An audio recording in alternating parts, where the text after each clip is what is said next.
I'd just like to talk about the whole meaning of why we're here, ECOS. You know, I look at the fact that they're here giving back. They're not charging money like Brent has said. They're out there for one purpose.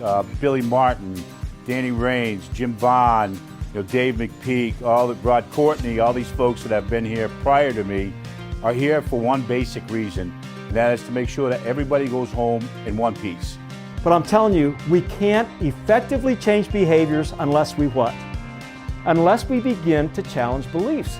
It's what we believe and it's why we believe it that makes us do what we do. And so, yeah, we can make people change their behaviors by saying, by golly, you're going to do this or else you're going to get fired. You're going to do this or this is going to, it's like, but what about what they believe? I always made sure that I told the apprentices, when you're out on the job and you're being taught something by your foreman or your journeyman lineman, and they show you how to do something, ask them why. Why does that work that way? Because unless we know the whys, we can't understand the hows and the whats. You got to start with why. When I put that bonding jumper up, if I keep the voltage below 50 volts, that voltage cannot break the resistance of my skin. If voltage can't break my skin, current can't flow, can't get hurt.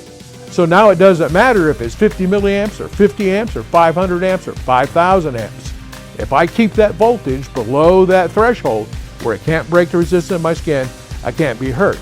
My family is making stuff to keep you safe for your family, right? And then together in the industry, it's our family together, because the utility industry is an absolutely fantastic industry, and I can't think of a better industry to be a part of.